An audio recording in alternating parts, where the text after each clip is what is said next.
Mirëmbrëma të gjithëve, ne shihemi së bashku në Klinika 24. Unë jam me doktoresh Kledi Apollo, është mjeke ORL apo otorinolaringolog nga Spitali Continental. Gjithashtu, në herën e parë që ishim bashkë doktoresha, nga që ju jeni specializuar dhe punoni kryesisht me traumat, ne thamë që do t'ja dedikojmë një emision vetëm traumave. Mbase janë vërtet traumatike, se sjellin edhe fatalitete në shumicën e herëve, por edhe të themi ato imazhe që ne pam gjatë kohës që na i sillni ju, vërtet e kuptuam punën e vështirë apo ato çka haseni ju në përditshmërinë tuaj. Si fillim mundoja të ribëja një prezantim tuajin, jo vetëm mjeke ORL, por dhe me specializime edhe në menaxhim spitalor, edhe më tepër në të themi në menaxhim biznesi, doktoresha, ju përsëri punoni në vijën e parë, atje ku janë aksidente, të themi, apo të gjitha ato urgjenca, me të vërtet urgjenca mjekësore. Pak më tepër për veten tuaj edhe kalojmë pastaj tek slajdet. Faleminderit shumë, Ada. Është një kënaqësi të marrësh pjesë përsëri tek emisioni juaj. Unë vërtet kam mbaruar mjekësitë përgjithshme, u specializova në otorinolaringologji, por krahas saj u mora edhe me një kurs ose një nën specialitet tjetër në master në administrim biznesi dhe paralel me të bëra edhe master në menaxhim shëndetësor. Pikërisht ky master në menaxhim shëndetësor më mundsua nga Ambasada Amerikane nëpërmjet programit të Fulbrightit. Ky master më vlen jashtëzakonisht shumë, sidomos në punën që unë bëj ditë për ditë në traumë, në Spitalin Universitar të Traumës, me të cilën ne hasemi çdo minutë dhe çdo orë.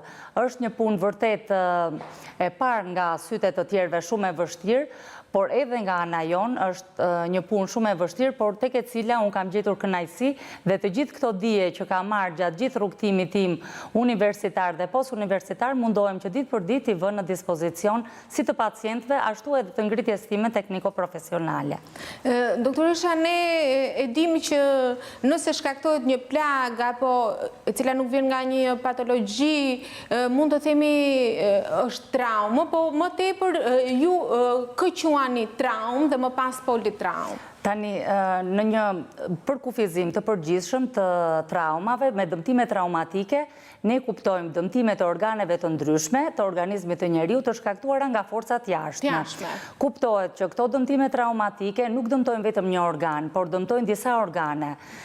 Traumat në të cilat kemi këtë shumë organe të dëmtuara futen në kontekstin e politraumës, kurse traumat e thjeshta, që mund kemi vetëm një organ të dëmtuar, i quajmë traumat të thjeshta ose traumat izoluara. Ndërkohë ju keni dhe specifikuar pothuajse shkaktarët e traumave. Shkaktarët kryesor të dëmtimeve traumatike ose të politraumës në kohë paqe janë aksidentet automobilistike dhe dhuna, kurse në kohë lufte ato që mbizotrojnë më shumë janë armët e zjarrit që shkaktojnë dëmtime traumatike në organizmin e njeriut. Në kohë paqe kemi aksidentet automobilistike, ato që janë më të pranishme, dhuna, kemi armët e zjarrit, por më pak, kemi aksidente në punë, kemi tentativa për suicid, se dhe këto kuptohet që shoqërohen me trauma, dhe gjithashtu edhe traumat që mund të ndodhin gjatë aktiviteteve sportive, ose nga kafshimet nga kafshët, apo edhe nga njerëzit. Dhe duke qenë se ju haseni dhe ndesheni për ditë me to, nga se numrin më të lartë kush e za aksidente, doktoresha? Apo është ide jona kjo? Jo, në përgjithësi, në kohë paqe, janë aksidentet automobilistike, ato që zënë masën më të madhe të politraumave. Por, gjithashtu, neve kemi parë një rritje edhe të dhunës, e cila çon në shfaqjen e politraumave. Kryesisht, trauma është shkaku i 6 i vdekjeve në të gjithë botën, dhe në botë rreth çdo vit ka rreth 5 milion veta që vdesin nga trauma. Por trauma, përveç se mund të shkaktojë vdekjen si akt final të saj, ajo aktin kryesor e ka invaliditetin, dhe trauma konsiderohet si shkaku i 5 i invaliditetit në të gjithë botën. Duhet kemi parasysh që grup mosha më e prekur në traumë janë meshkujt nga mosha 15 deri në 45 vjeç, sepse këta janë dhe pjesa më aktive e shoqërisë, kryesisht në aksidentet automobilistike i shohim këto, dhe fataliteti më i madh është përsëri po kjo grup mosh, 15-45 vjeç. Vdesin më shumë meshkuj se sa femra. Si raport është, po, 2 fish kemi vdekje të meshkujve se sa të femrave.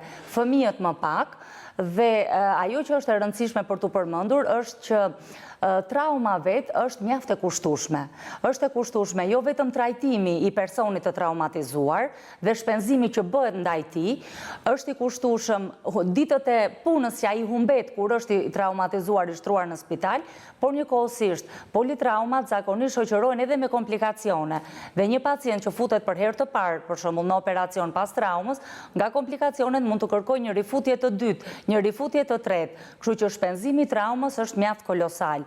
Është përllogaritur nga statistikat që marrim nga Shtetet e Bashkuara të Amerikës, se ato janë si më të saktat, që në një vit për një person të traumatizuar harxhohet rreth $340.000 vetëm për këtë person, plus pastaj ditët e punës që ai ka humbur, plus komplikacionet, plus invaliditeti që mund të pësojë më mbrapa, plus rehabilitimi që i duhet vetë personit të traumatizuar që të marri veten.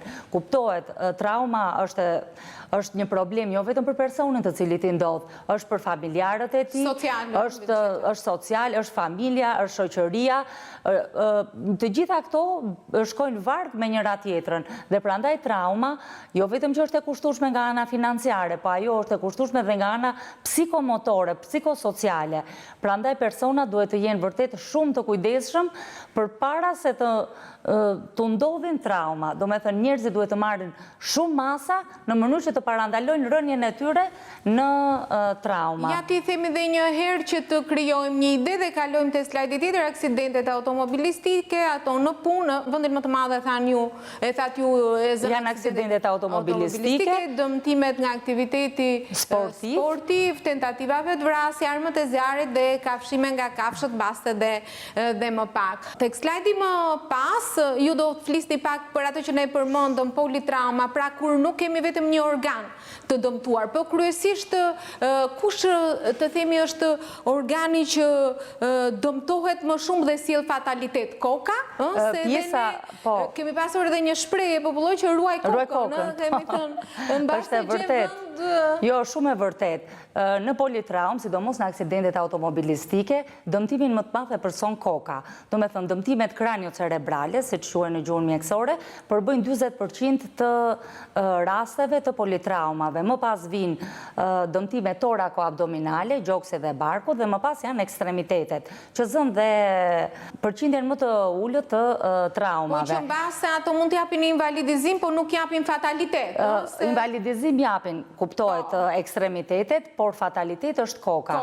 Në qoftë se personi i pëson vdekjes nga dëmtimet kraniocerebrale, është parë që 70% e këtyre dëmtimeve shoqërohet me dëmtime të fytyrës, me dëmtime të hundës, me dëmtime të nofullave, me dëmtime të veshëve dhe me dëmtime të qafës. Qafa dëmtohet pak më pak se sa pjesët e tjera të ekspozuara të fytyrës, sepse është më e mbrojtur. Është e mbrojtur dhe nga kafazi kraharorit, është e mbrojtur edhe nga nofulla e poshtme, bashkë me pjesën e sipërme të kokës.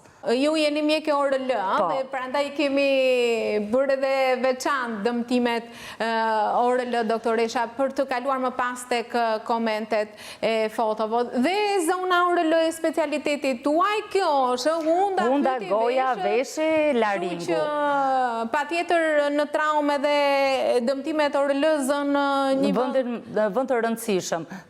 Siç e përmenda edhe më përpara, janë pikërisht këto dëmtime kraniocerebrale, ku hunda është ajo që, duke qenë se është pjesa më ekspozuar e fytyrës, është ajo që ne vendeshim më shumë dëmtime. Por krahas asaj kemi dhe dëmtime të syrit, kemi dëmtime të nofullave, kemi dëmtime të veshëve. Në raste shumë të ralla, sidomos në rastet e tentativave për vetvrasje, kryesisht janë dëmtime të qafës, por edhe në armët e zjarrit, në të cilët kanë plagë të qafës, përsëri është qafa, është laringu ose trakeja, janë dy organe të cilët dëmtohen nga këto trauma.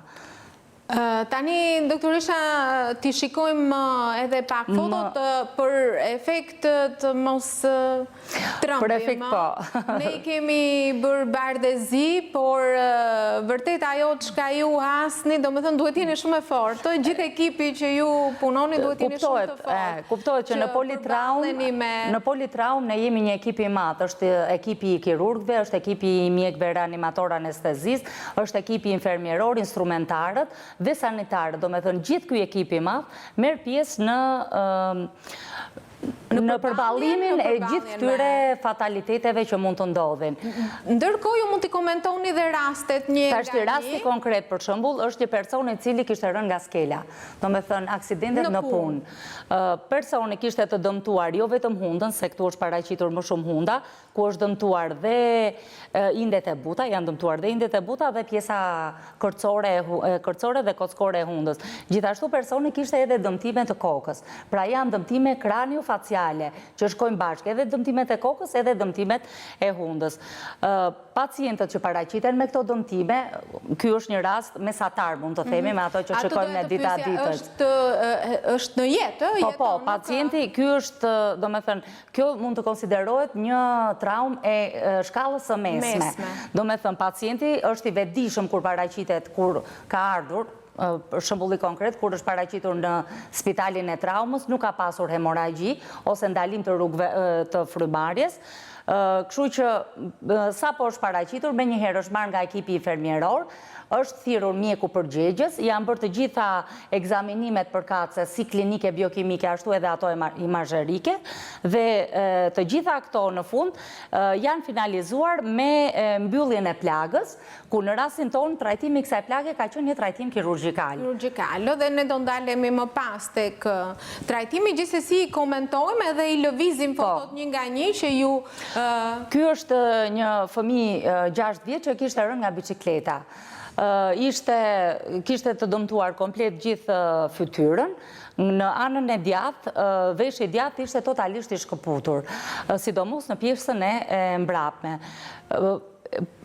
Fëmija, sepse është shumë e vështirë të punosh me fëmijët, ai vetë nga fakti që ishte traumatizuar nga ajo çfarë kishte pësuar, fëmija ishte dhe i agituar. Në këtë rast futen në lojë, si thua, mjekët reanimator, të cilët nëpërmjet medikamenteve që përdorin, mundohen që ta qetësojnë sa më shumë që të jetë e mundur. Ishte pak kokore, doktoresha, fëmija ishte pak kokore, po. Të reqim vëmendjen për përdorimin sidomos në bicikleta tek fëmijët të helmetave, po, të helmetave mbrojtëse është shumë e rëndësishme, sepse fëmija ishte pak kokore, bicikleta kishte rrëshqitur dhe kishte rënë në një pjesë të rrugës me zhavor.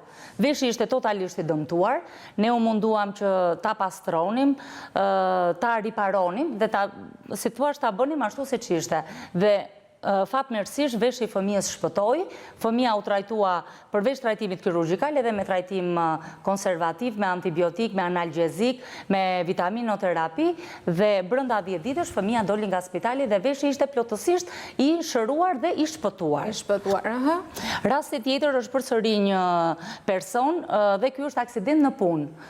Punëtor duke lyer murin, një rrëshket shkalla dhe rrëshket përgjatë murit. Ka dëmtim të veshit, në pjesën e sipërme të veshit është zhdukur totalisht lëkura e veshit, sepse veshi ka një karakteristik. Lëkura mbulon kërcin e veshit, nuk ka ind dhjamor, i cili të mund të amortizojë edhe goditjen, edhe të mund të rigjenerohet edhe më shpejt lëkura. Kështu që ne te ky person, pasi bën të gjitha ekzaminimet përkatëse, klinike, laboratorike dhe imazherike, që u përjashtuan dhe dëmtimet e kokës, sepse pacienti kishte rënë nga një lartësi prej 4 metrash. Duke lyer, kishte rrëshqitur, i kishte rrëshqitur shkalla, kishte rënë edhe vetë, duke u përjashtuar të gjitha dëmtimet e kokës, dëmtimet e gjoksit apo të barkut, u përqëndruam tek veshi, të cilën e trajtuam me shumë kujdes dhe personi brenda 7 ditësh doli nga spitali. Trajtimi ishte thjesht trajtim konservativ me medikamente, antibiotik, analgjezik, vitaminoterapi dhe kirurgji që u munduam sa më shumë të ishte e mundur të afronin pjesët e larguara të lëkurës së veshit. Tani pacienti, po këtu është drejt shërimit. Është rikuperuar. Eci më tej me rastet e tjera që ka përziha dhe ky është, do me thënë, një njëjti person. Këtu është bas 3 javësh të paraqitjes në spital. Dhe për fat të mirë këto me shok, të gjitha këto foto që ju komentuan nuk është prekur koka, nuk është prekur. Do me thënë, unë e përmenda dhe më përpara. Do me thënë, pacienti përjashtohet nga dëmtimet kraniocerebrale. Gjë e parë që sa futet në spital, në spitalin e traumës, shikohet ka hemorragji, sepse duhet të e para të ndalohet hemorragjia. Rrugët e frymarrjes janë të lira apo janë të bllokuara. Në qoftë se janë të bllokuara, tentohet të hapen menjëherë rrugët e frymarrjes. Duke u siguruar këto, ndalimi i hemorragjisë dhe vendosja e frymarrjes, pastaj vazhdohet me procedurat e tjera. Do me thënë, pacienti të jetë i sigurt, hemorragji nuk ka, rrugët e frymarrjes janë të lira, atëherë mjeku kirurg punon në mënyrë më të qetë dhe më të sigurt si për veten e tij ashtu edhe për pacientin. Sepse para shikohet e mundësia, do me thënë, për ta shpëtuar, për ta sjellë në jetë. Do me thënë, emergjenca është e para. Kalon faza e emergjencës dhe më pastaj kalohet në hallkat e tjera. Ky është një person i cili kishte tentuar suicid, vetvrasjen, dhe pikërisht plagët ishin plagët e qafës. Kjo plagë është... Me armë? Jo, me thikë. Me thikë. Jam pak, do me thënë, pak traumatike. Edhe ne, kur i shikojmë për herë të parë, traumatizohemi, po tani si duket jemi mësuar edhe na është bërë rutina e punës. Është rutina e përditshme. Fiks. Ka pasur të dëmtuar, hemorragji nuk ishte në momentin që është paraqitur, ka pasur të dëmtuar vetëm lëkurën, shtresën e në lëkurës dhe një pjesë të fascieve muskulare, kurse laringu dhe gjendra tiroide kanë qenë të pa prekura. Kështu që është bërë përpunimi kirurgjikal i plagës dhe është mbajtur pacienti rreth 10 ditë në repartin e kirurgjisë, ku edhe është trajtuar me antibiotika, analgjezik dhe me vitaminoterapi. Dhe për fat të mirë nuk e realizohet. Dhe për fat të mirë, pacienti vazhdon të jetoj dhe trajtohet nga ana e mjekut psikiatër dhe është në gjendje të mirë. Her pas here vjen për i kontrole që e shohim. Për fat të mirë, ky është nga ato raste që do me thënë, është nga këto trauma që nuk përfundon në fatalitet, vazhdon jetën si gjithë njerëzit e tjerë. Eci më tutje me komentet e doktoreshës? Rasti tjetër, ky është një rast që plagosje me armë zjarri. Një djalë i ri në një konflikt. Ky është aksident, nuk është tek pjesa e suicidit, është aksident. Jo, ky është tentativ për vrasje të dikuj tjetër, nga një person i dytë. Dëmtimi kryesor i pacientit ka qenë trakeja. Kjo është një plagë e mbyllur tani për momentin, po kur pacienti ka ardhur, qafa ka qenë goxha e dëmtuar. Me hemorragji. Me hemorragji, me bllokim të rrugëve të frymarrjes. Dhe në qendrat e traumës, në momentin që paraqitet një pacient i tillë, në mënyrë që të fillojë rruga e frymarrjes të funksionoj, bëhet procedura e trakeostomisë. Ky tub i bardhë që shifni ju aty, është një tub që kalon në trake. Bëhet me njëherë shpimi i trakes në mënyrë që rrugët e frymarrjes të jenë të lira dhe kjo bën të mundur që mjeku kirurg të vazhdoj punën i qetë në pjesën më të sipërme. Ishte një rast vërtet shumë i vështirë, sepse, do me thënë, siç është në traumë, është një ekip kirurgësh të cilët punojnë dhe në rastin konkret ne ishim disa mjekë që merreshim me personin në fjalë. Fillimisht ju bë ndalimi e hemorragjisë, sepse kishte shumë hemorragji nga qafa, ju bë paralel me ndalimin e hemorragjisë, u bë edhe hapja e trakes, ku u vendos edhe tubi i trakeostomisë. Më pas vazhduan punën, duke qepur të gjitha dëmtimet që ishin bërë. Pacienti qëndroi rreth 20 ditë në 10 ditë qëndroi në reanimacion dhe mbas 10 ditësh u kaluan në pavion. Ndonjë dhe 10 ditë të tjera dhe më pas doli i kuruar, jetë shpëtuar dhe vazhdon jetën e tij normale bashkë me familjen e tij. Do me thënë fati mirë. Janë raste pozitive. Janë raste vërtet pozitive sepse në momentin që paraqiten edhe vetë ne nuk e besojmë që si do heci rasti. Pavarësisht se mund të kemi parë shumë raste, rasti rastit nuk i ngjan. Absolutisht që i duhet edhe trajtim dhe ju duhet ajo marrja e vendimit në marrja e vendimit bëhet në të qindën e sekondës. Sa më të shpejt, sepse mund të që, do me thënë, nga ajo varet edhe shpëtimi i jetës së atij që është i traumatizuar. Ky është rasti më unikal që kemi pasur ne. Ka qenë një person i cili ka tentuar vetvrasjen dhe ka ardhur në spital mbas 2 ditësh.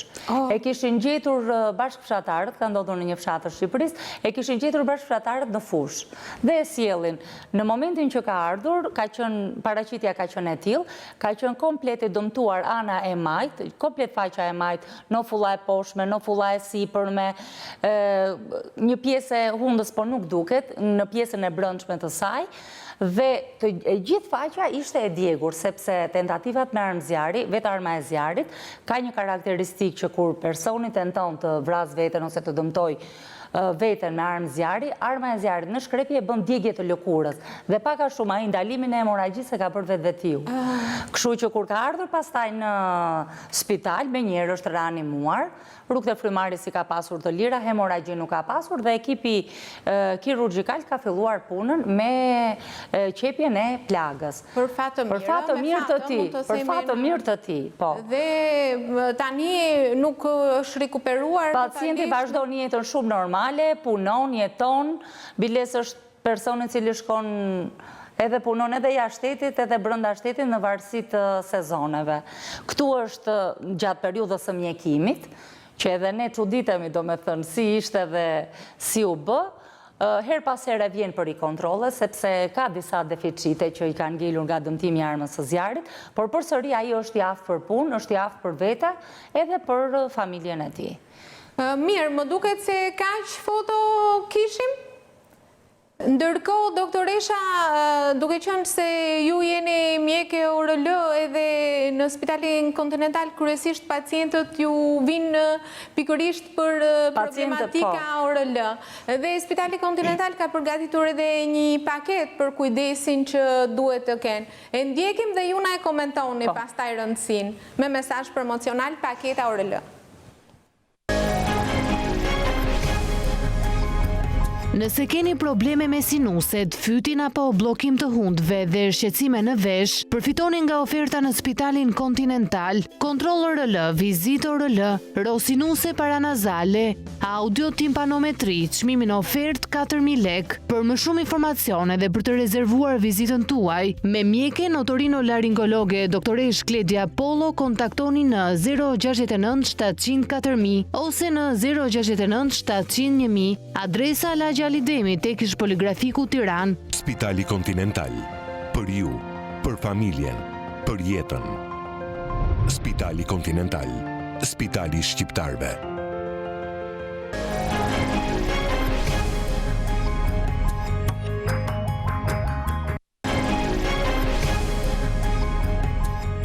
Jemi përsëri së bashku në këtë pjesë të dytë, doktoresh Kledia Polo, mjeke ORL nga Spitali Kontinental. Në përgjatë pjesës së parë, folëm kryesisht për atë çka ju mbuloni në përditshmërinë tuaj, traumën, edhe për fat të mirë në të gjitha rastet që ju shpjeguat, megjithëse dukeshin shumë të rënda, sidomos për sy tan, rëndësishme është që ata persona janë në jetë edhe ato trauma nuk ka qenë fatale. Kjo fal edhe të themi përkushtimit dhe veprimit në kohë dhe me specialitetet të gjithë ekipit që ju punoni. Megjithatë, mos harrojmë, ORL është specialiteti juaj i parë dhe pacientët për këtë ju njohin edhe vinë dhe do doja të komentoja pak të themi shërbimet e paketës që Spitali Kontinental ka ofruar për të gjithë që ka nevojë. Po, siç e shpjeguat edhe ju, Ada, ORL-ja nuk është vetëm trauma, por janë edhe sëmundshmëritë ose patologjit bazë të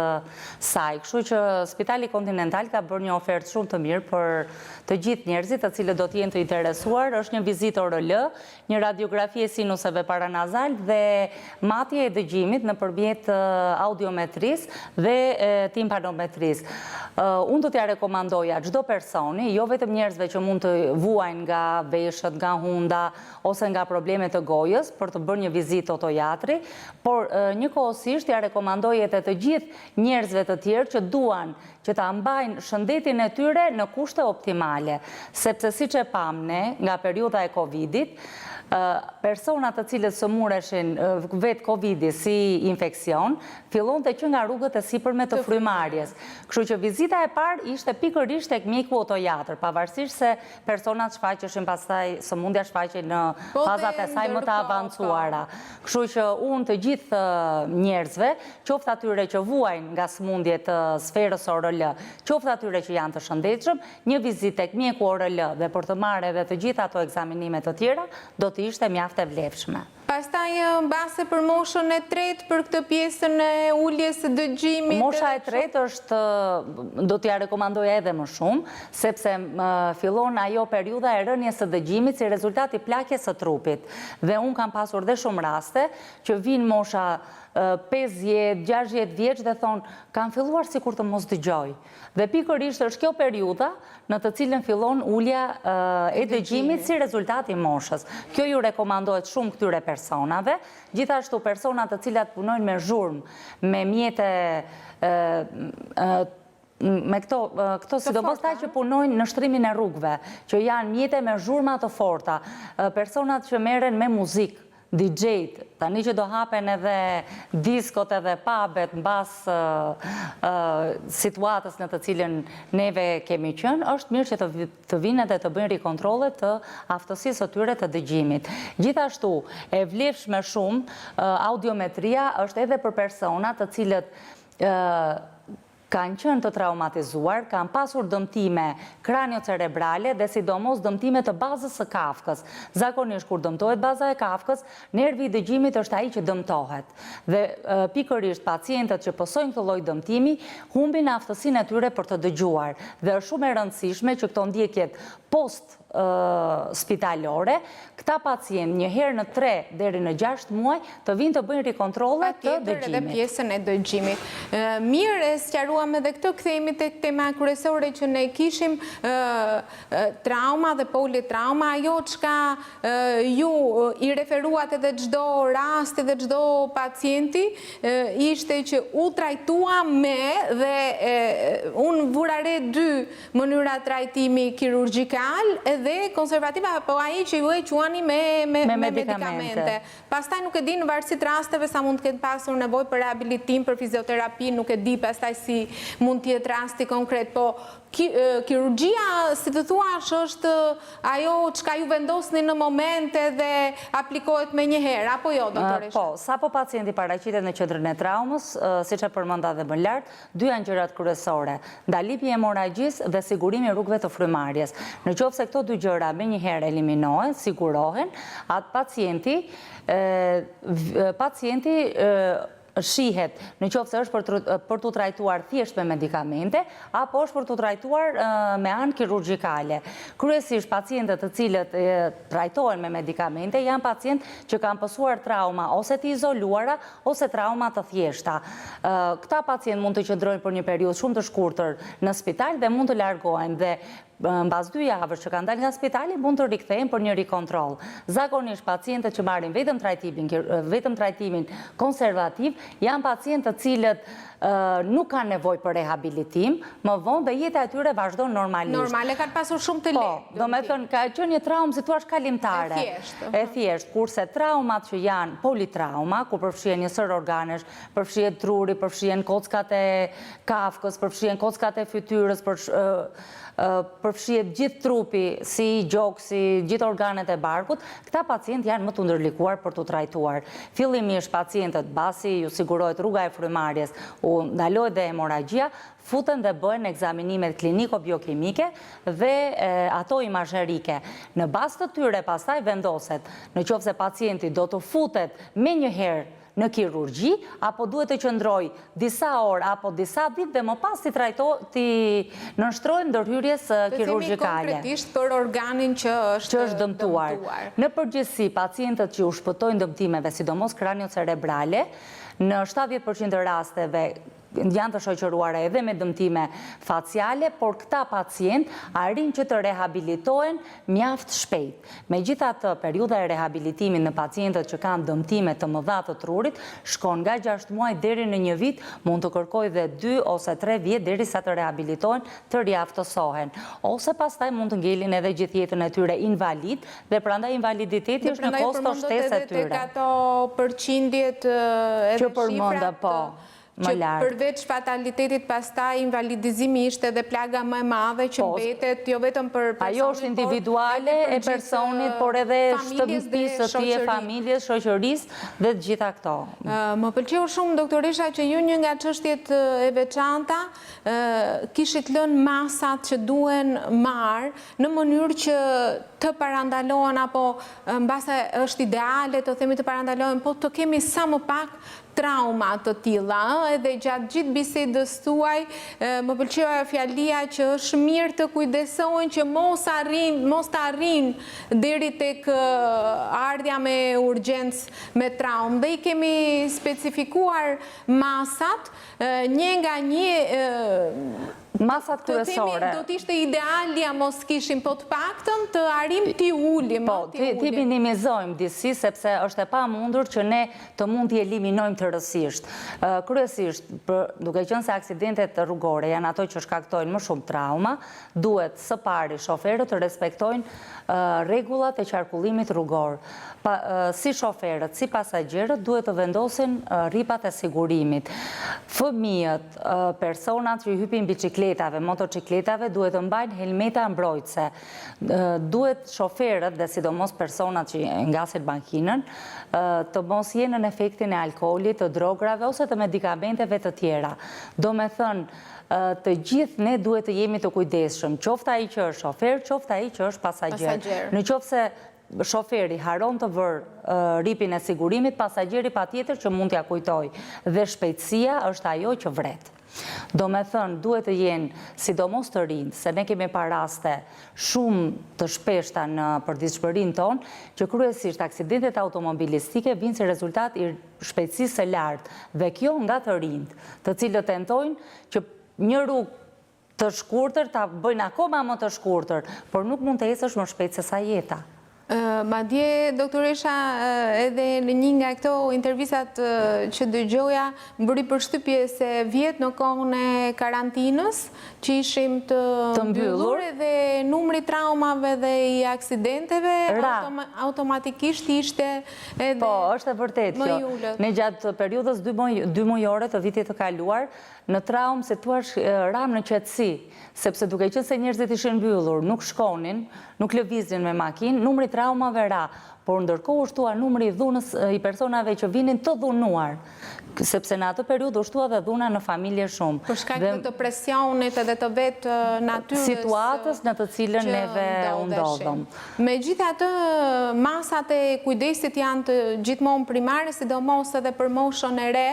Mosha e re duhet të jetë shumë e kujdesshme, sepse siç e përmenda, të cilat janë objekt më pas edhe i aksidenteve dhe i kronikave të zeza për fat të keq. Ti kujtojmë edhe një herë dhe pastaj mesazhi juaj për ta mbyllur, pra zbatimi i rregullave të qarkullimit rrugor, mbajtja e rripit të sigurimit kokoreve nga ata që përdorin bicikleta apo motora, mos përdorimi pijeve alkolike dhe drograve, sidomos tek të rinj, dhe respektimi dhe zbatimi i rregullave të punës dhe uniformave, do thosha, të punës, sepse dhe ajo mbase është një nga ato pjesët ku nuk tregohet kujdes, por sjell më pas dhe fatalitetin, se nëse do kesh përdorur të themi një element siç është kokore, kështu absolutisht që nuk do kesh dëmtime të kokës. Do të jetë më e vogël. Për ta mbyllur një mesazh tuaj, doktoresha?